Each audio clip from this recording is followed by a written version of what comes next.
मैं राम अवतार मीना, सहायक आचार्य राजनीति विज्ञान। आज हम संत थॉमस एक्विनास को मध्ययुग का अरस्तु क्यों कहा जाता है, इसके बारे में अध्ययन करना चाहेंगे।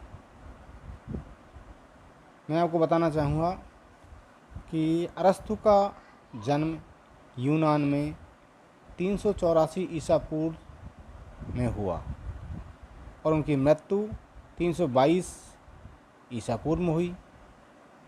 परंतु राजनीति विज्ञान को जो क्रमबद्धता, जो वैज्ञानिक रूप प्रदान किया या तुलनात्मक अध्ययन जो किया, उस समय यूनान में वही कार्य मध्य युग में आकर के थॉमस एक्विनास ने किया। इसीलिए संत थॉमस एक्विनास को मध्य युग का अरस्तु कहा जाता है, क्योंकि थॉमस एक्विनास ने अरस्तु के अध्ययन को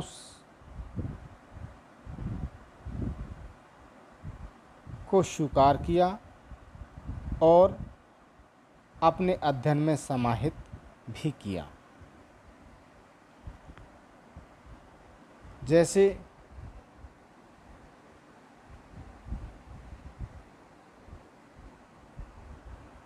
ईसाई धर्म से प्रेरित राजनीतिक दर्शन को धर्मशास्त्र, तर्कशास्त्र एवं राजनीति शास्त्र में समन्वित करके एवं सर्वमान्य विचारधारा के रूप में समाज एवं राजनीतिक सत्ता के सामने प्रस्तुत किया, जिसे सभी ने स्वीकार भी किया। इसलिए जिस प्रकार से मध्य युग में अरस्तु जैसे विचारों को स्वीकार करने में एक्विनास ने महत्वपूर्ण योगदान दिया, क्योंकि जो काम अरस्तु ने ईसा पूर्व किया, उन्हीं विचारों को एक्विनास ने मध्य युग में लागू करवाने में अहम योगदान दिया। इसके अलावा मैक्सी जैसे विद्वान भी कहते हैं कि मध्य युग का स्वर्गीय अरस्तु कोई है तो वह है संत थॉमस एक्विनास, क्योंकि जो काम अरस्तु ने ईसा पूर्व में किया, वही कार्य राजनीति विज्ञान को क्रमबद्धता, वैज्ञानिकता के साथ साथ धर्म की विचारधारा में समाहित करने का कार्य भी किया। इसके अलावा राज्य के संबंध में जो विचार उस समय प्रचलित थे, राज्य की जो धारणा थी, उसके विरुद्ध लोगों के मन में जो विचार थे, वो राज्य को एक पाप के रूप में, नफरत रूपी संस्था के रूप में देखा करते थे।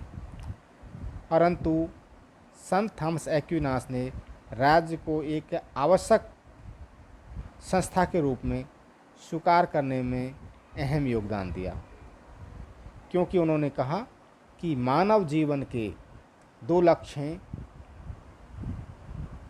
भौतिक और पारलौकिक, अर्थात सांसारिक और पारलौकिक। पारलौकिक सुख तो धर्म से हमें प्राप्त होता है, परंतु भौतिक सुख हमें राज्य के द्वारा ही प्राप्त होता है। इसलिए राज्य एवं चर्च दोनों का महत्वपूर्ण योगदान है। अरस्तु की तरह संत थॉमस ने शासन प्रणालियों का जो वर्गीकरण था, उसको भी स्वीकार किया। अर्थात संत थॉमस एक्विनास ने माना कि शासन प्रणालियाँ कई प्रकार की हो सकती हैं, परंतु सर्वश्रेष्ठ शासन प्रणाली अगर कोई है तो वो है राजतंत्र। क्योंकि धनिक तंत्र और कुलीन तंत्र व्यक्ति विशेष या समाज विशेष के लक्ष्य को ध्यान में रखकर शासन का संचालन करती है, जबकि राजतंत्र स्पष्ट राजतंत्र, निरंकुश राजतंत्र नहीं, जन आधारित राजतंत्र, जन कल्याण पर आधारित राजतंत्र, जन कल्याण को बढ़ावा देने वाला राजतंत्र सर्वश्रेष्ठ शासन प्रणाली के रूप में माना जाता है। इसी प्रकार से अरस्तु की बुद्धिवादी विचारधारा को भी संत थॉमस एक्विनास ने स्वीकार किया और समाज में इसे स्वीकार करने के लिए विवश भी किया। तो अरस्तुवादी विचारों को मध्य काल में लागू करने में एक्विनास का महत्वपूर्ण योगदान रहा है। मानव समाज के जो लक्ष्य हैं, अरस्तु भी मानता है कि मनुष्य जीवन के जो लक्ष्य है वो है सुख प्राप्त करना, और इस सुख की प्राप्ति में महत्वपूर्ण योगदान देता है राज्य। इसलिए वो कहता है कि मनुष्य एक सामाजिक प्राणी है और सामाजिक प्राणी होने के नाते वह समाज का सदस्य है, और समाज का सदस्य होने के नाते समाज में शांति व्यवस्था बनाए रखने के लिए उसे राजनीतिक प्राणी भी होना पड़ता है, और जैसे ही वो राजनीतिक प्राणी होता है तो वह राज्य का सदस्य बन जाता है, और राज्य का सदस्य हो जाने के नाते उसे भौतिक सुख की अनुभूति प्राप्त होती है।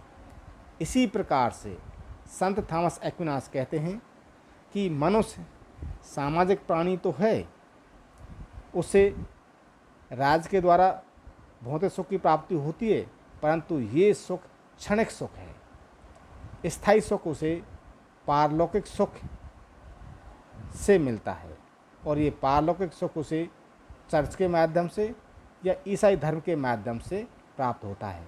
इस प्रकार से हम कह सकते हैं कि चर्च एवं राज्य के मध्य समन्वय करने का कार्य, अब तक दोनों संस्थाएं एक दूसरे के विरोध में खड़ी हुई थी, परंतु संत थॉमस एक्विनास ने राज्य एवं चर्च को सम्मिलित करके, समाहित करके, समन्वित करके समाज के सामने प्रस्तुत किया, जिसे राज्य ने भी स्वीकार किया, जिसे चर्च ने भी स्वीकार किया, जिसे ईसाई धर्म ने भी स्वीकार किया और जनता ने भी स्वीकार किया। इस प्रकार से हम कह सकते हैं कि इनका अहम योगदान रहा है कि चर्च की सत्ता एवं राज्य की सत्ता के मध्य समन्वय करने का। इसके साथ